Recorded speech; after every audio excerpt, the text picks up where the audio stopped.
Bilangan pasal 21, peperangan dekat Horma. Raja negeri Arad, orang Kanaan yang tinggal di tanah Negeb, mendengar bahwa Israel datang dari jalan Atarim, lalu ia berperang melawan Israel, dan diangkutnya beberapa orang tawanan daripada mereka. Maka bernazarlah orang Israel kepada Tuhan, katanya, "Jika engkau serahkan bangsa ini sama sekali ke dalam tangan kami akan menumpas kota-kota mereka sampai binasa." Tuhan mendengarkan permintaan orang Israel, lalu menyerahkan orang Kanaan itu. Kemudian orang-orang itu dan kota-kotanya ditumpas sampai binasa. Itulah sebabnya tempat itu dinamai Horma. Ular tembaga. Setelah mereka berangkat dari Gunung Hor, berjalan ke arah Laut Teberau untuk mengelilingi tanah Edom, maka bangsa itu tidak dapat lagi menahan hati di tengah jalan. Lalu mereka berkata-kata melawan Allah dan Musa, "Mengapa kamu memimpin kami keluar dari Mesir, supaya kami mati di padang gurun ini? Sebab di sini tidak ada roti dan tidak ada air, dan akan makanan hambar ini kami telah muak."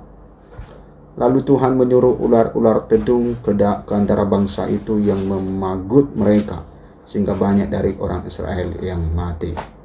Kemudian datanglah bangsa itu mendapatkan Musa dan berkata, "Kami telah berdosa, sebab kami berkata-kata melawan Tuhan, dan engkau berdoalah kepada Tuhan, supaya dijauhkannya ular-ular ini daripada kami." Lalu Musa berdoa untuk bangsa itu. Maka berfirmanlah Tuhan kepada Musa, "Buatlah ular tedung dan taruhlah itu pada sebuah tiang. Maka setiap orang yang terpagut, jika ia melihatnya, akan tetap hidup." Lalu Musa membuat ular tembaga dan menaruhnya pada sebuah tiang. Maka jika seseorang dipagut ular dan ia memandang kepada ular tembaga itu, tetaplah ia hidup. Perjalanan ke daerah Moab. Kemudian berangkatlah orang Israel lalu berkemah di Obot. Berangkatlah mereka dari Obot lalu berkemah dekat reruntuhan di Abarim, di padang gurun yang di sebelah timur Moab. Dari situ berangkatlah mereka lalu berkemah di lembah Zeret.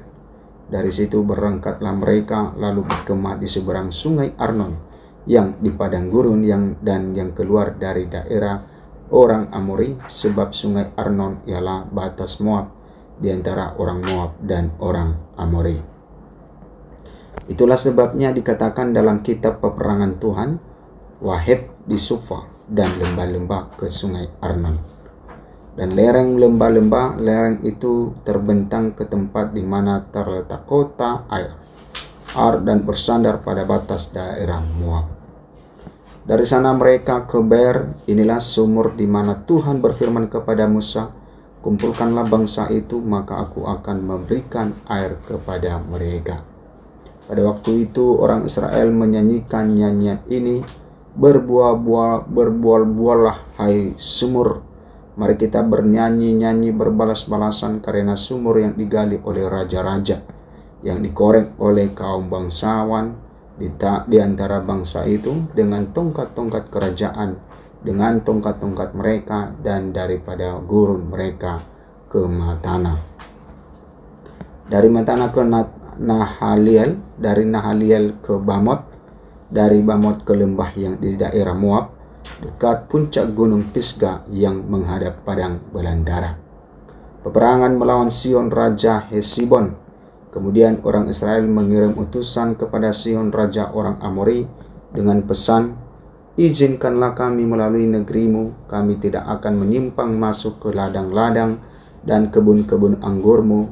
Kami tidak akan minum air sumurmu, di jalan besar saja kami akan berjalan sampai kami melalui batas daerahmu." Tetapi Sihon tidak mengizinkan orang Israel berjalan melalui daerahnya. Bahkan ia mengumpulkan seluruh laskarnya, lalu keluar ke padang gurun menghadapi orang Israel. Dan sesampainya di Yahas, berperanglah ia melawan orang Israel.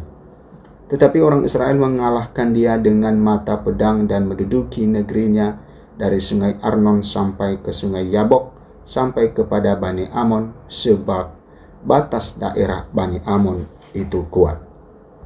Dan orang Israel merebut segala kota itu, lalu menetaplah mereka di segala kota orang Amori, di Hesibon dan segala anak kotanya.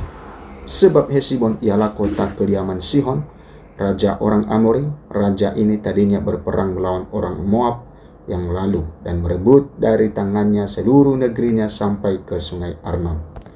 Itulah sebabnya penyair-penyair berkata, datanglah ke Hesibon, baiklah dibangun dan baiklah diperkuat kota kediaman Sihon itu. Sebab api keluar dari Hesibon, nyala dari kota kediaman Sihon, yang memakan habis Armob, yang berkuasa atas bukit-bukit di sepanjang sungai Arnon. Celakalah engkau ya Moab, binasa engkau ya bangsa Kamos. Ia membuat anak-anaknya lelaki menjadi orang-orang pelarian, dan anak-anaknya perempuan menjadi tawanan kepada Sihon, raja orang Amori. Kita telah menembaki mereka. Hesibon binasa sampai ke Dibon, dan kita menanduskannya sampai ke Nova, yang terbentang sampai ke Medeba. Peperangan melawan Og, raja Basan. Demikianlah orang Israel diam di negeri orang Amori, setelah Musa menyuruh orang mengintai orang Yazar, kota Yazar. Mereka merebut segala anak kota Yazar dan menghalau orang-orang Amori yang ada di situ. Kemudian berpalinglah mereka dan maju ke arah Basan, lalu Og, raja Basan, beserta segala rakyatnya maju ke Edrei menjumpai mereka untuk berperang. Tetapi Tuhan berfirman kepada Musa, janganlah takut kepadanya, sebab aku menyerahkan dia dengan seluruh rakyatnya dan negerinya ke dalam tanganmu, dan haruslah kau lakukan kepadanya seperti yang kulakukan kepada Sihon, raja orang Amori yang diam di Hesibon. Maka mereka mengalahkan dia dan anak-anaknya dan seluruh rakyatnya, sehingga seorang pun dari mereka tidak ada yang dibiarkan terlepas, lalu mereka menduduki negerinya.